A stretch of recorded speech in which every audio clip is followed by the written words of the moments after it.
आज हम जानते कि हमारे बच्चे को हम धीरे धीरे खुद ही जहर पिला रहे थे, घर में बैठ के अपने हाथों से पिला रहे थे। जो जान बचाते उन्होंने ही जान ले ली, क्या विश्वास करें। ऑब्वियसली कहीं ना कहीं कुछ कमी किसी लेवल पे रह ही गई होगी. மத்திய பிரதேசத்தின் சிந்த்வாராவில் உள்ள பராசியாவில் ஷிவானி தாக்கரேவின் 2 வயது மகள் யோஜிதாவின் சளி மற்றும் இருமலுக்கு மருத்துவர் இருமல் மருந்தை பரிந்துரைத்தார். ஆனால் யோஜிதா இறந்து விட்டார். தனது மகளின் மரணம் குறித்த துயரத்தை ஷிவானி நம்மிடம் பகிர்ந்து கொண்டார். உயிர்களை காப்பாற்றுபவர்களை உயிரை பறித்து விட்டார்கள். யாரை நம்புவது? நாங்கள் குழந்தைக்கு காய்ச்சலை குணப்படுத்தத்தான் அழைத்து சென்றோம். இறுதியில் எங்கள் குழந்தையின் உயிரை பறித்து விட்டனர். அவளுக்கு மருத்துவர் கூறியபடியே 8 மில்லி அளவில் மட்டுமே சிரப் கொடுத்தேன். அதன் பிறகு அவளுடைய சிறுநீரகங்கள் வேலை செய்யவில்லை. அவள் குணமடைவாள் என்று நினைத்தோம். ஆனால் குணப்படுத்த வேண்டியவர்களை அவளின் உயிரை பறித்துவிட்டனர். மத்திய பிரதேச காவல்துறை சென்னையைச் சேர்ந்த ஸ்ரீசன் ஃபார்மாவின் உரிமையாளர் எஸ் ரங்கநாதனை கைது செய்துள்ளதாக சிந்த்வாரா காவல் கண்காணிப்பாளர் அஜய் பாண்டே தெரிவித்தார். சிந்த்வாராவிலிருந்து சென்ற சிறப்பு விசாரணை குழு ஸ்ரீசன் ஃபார்மா உரிமையாளர் ரங்கநாதனை கைது செய்தது. நள்ளிரவில் அவரை சுற்றி வளைத்து பின்னர் கைது செய்தோம். மத்திய பிரதேச சுகாதார அமைச்சர் ராஜேந்திர சுக்லாவின் கூற்றுப்படி செப்டம்பர் 7 முதல் இதுவரை சிந்த்வாரா, பெத்துல் மற்றும் பந்தூர்னா மாவட்டங்களில் குறைந்தது 20 குழந்தைகள் கலப்பட இருமல் சிரப்பை பருகியதால் உயிரிழந்தனர். அதிகபட்சமாக சிந்த்வாராவில் 17 குழந்தைகள் இறந்துள்ளனர். அவர்களில் யோஜிதாவும் ஒருவர். யோஜிதாவின் தந்தை சுஷாந்த் தாக்கரே இதை பற்றி பேச முடியாத அளவுக்கு வேதனையில் உள்ளார்.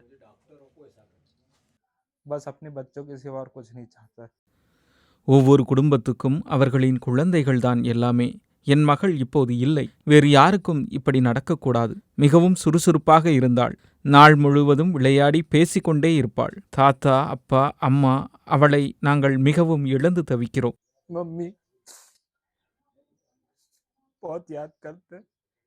Sorry.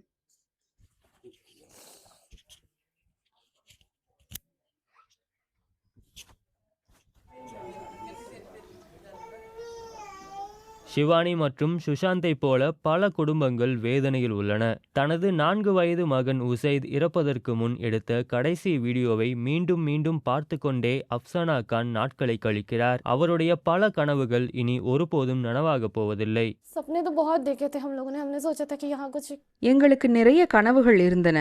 8 நாட்களுக்கு முன்பு குழந்தைகளுக்கு சிறந்த கல்வியை கொடுக்க பராசியாவிலிருந்து இந்தூருக்கு குடிபெயர முடிவு செய்தோம். வெறும் 8 நாட்களில் வாழ்க்கையே மாறிவிட்டது. தொடர்ச்சியான குழந்தைகள் இறப்பு விவகாரம் மாநில சுகாதார அமைப்பு குறித்தும் கேள்விகளை எழுப்பியுள்ளது. முதல் மரணம் செப்டம்பர் 7ஆம் தேதி அன்று நடந்தது. அரசு செப்டம்பர் 23ஆம் தேதி அன்று விசாரணையை தொடங்கியது. ये जो सिरप बनता था वो तमिलनाडु में बनता था. एक कांचीपुरम जगह है वहाँ पर. இந்த இருமல் சிரப் தமிழ்நாட்டில் தயாரிக்கப்பட்டது. எங்கள் அரசு தமிழ்நாடு அரசுக்கு தகவல் தெரிவித்ததை அடுத்து அவர்கள் விசாரணை நடத்தினர். சிரப்பில் 48.6% டைஎத்திலின் கிளைக்கால் இருப்பதை கண்டறிந்தனர். ஆனால் அது 0.1%த்திற்கும் குறைவாக இருந்திருக்க வேண்டும். எங்கோ தவறு நடந்துள்ளது. மருந்து ஆய்வாளர்கள் இடைநீக்கம் செய்யப்பட்டுள்ளனர். மருந்து கட்டுப்பாட்டாளர் பணி நீக்கம் செய்யப்பட்டுள்ளார். எங்கோ ஏதோ தவறு நடந்திருக்க வேண்டும்.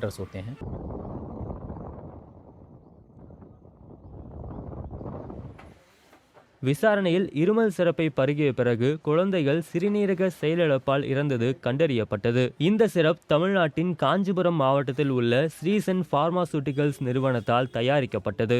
இந்த சிரப் சிந்த்வாராவிலும் அருகிலுள்ள நகரங்களிலும் விற்பனை செய்யப்பட்டுள்ளது. தமிழ்நாடு மருந்து கட்டுப்பாட்டு துறையின் அறிக்கையில் அந்த நிறுவனத்தின் ஒரு தொகுதி சிரப்பில் 48.6% டைஎத்திலின் கிளைகால் இருப்பது கண்டறியப்பட்டது.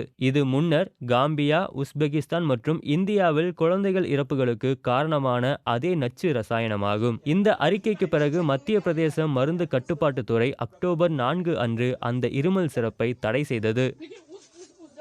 மத்திய பிரதேச அரசு தமிழ்நாட்டில் உள்ள ஸ்ரீசன் பார்மாசூட்டிகல்ஸ் நிறுவன உரிமையாளர்கள் மீதும் சிந்த்வாராவில் உள்ள ஒரு அரசு மருத்துவர் மீதும் வழக்கு பதிவு செய்தது. அந்த மருத்துவர் கைது செய்யப்பட்டு பின்னர் சிறைக்கு அனுப்பப்பட்டார். இந்த நடவடிக்கை போதுமானதாக இல்லை என்று பாதிக்கப்பட்ட குடும்பத்தினர் கூறுகின்றனர். हमने यही सोचा था कि अपना सब कुछ बेच देंगे, अगर हमारा बच्चा अच्छा हो जाएगा तो हम उसके लिए सब कुछ बेच देंगे. அனைத்தையும் விற்று மகனின் உயிரை காப்பாற்றி விடலாம் என நினைத்தோம். ஆட்டோவை விற்றோம்.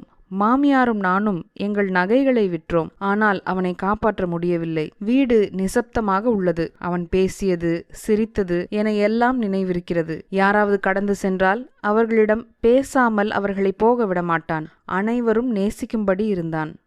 இந்திய மருத்துவ சங்கத்தின் முன்னாள் துணைத் தலைவர் மருத்துவர் அரவிந்த் ஜெயின் இந்த விவகாரத்தில் பாதி தவறு மருந்தை பரிந்துரைத்த மருத்துவர்களிடமும் மருந்தை விற்பனைக்கு சான்றளித்தவர்களிடமும் உள்ளது என்றார்.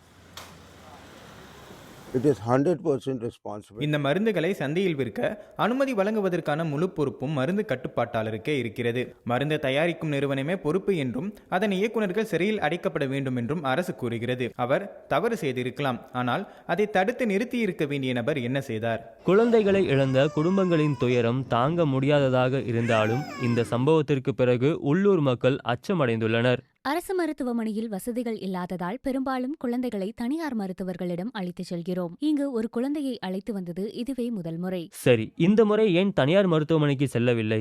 குழந்தைகளின் உடல்நிலை மோசமடைவதையெல்லாம் கேட்ட பிறகு தனியார் மருத்துவமனைகளுக்கு செல்லவில்லை. பயமாக இருக்கிறதா? ஆம், மருந்தில் ஏதாவது சேர்க்கப்பட்டிருக்கலாம் என்று பயமாக இருக்கிறது. குழந்தைகளை இழந்த குடும்பங்கள் நம்பிக்கையுடன் நீதிக்காக காத்திருக்கின்றனர். எங்களிடம் இப்போது எதுவும் இல்லை. மருத்துவமனையில் சிகிச்சை பெறும் குழந்தைகளுக்கு சிறந்த சிகிச்சை கிடைக்க வேண்டும். நிறைய முயன்றோம். எய்ம்ஸில் இடம் கிடைக்கவில்லை. மீதமுள்ள குழந்தைகளுக்கு குறைந்தபட்ச உதவியாவது கிடைக்க வேண்டும். இப்போது என் மகளுக்கும் மற்ற குழந்தைகளுக்கும் நீதி கிடைக்க வேண்டும். उनका भला हो जाए।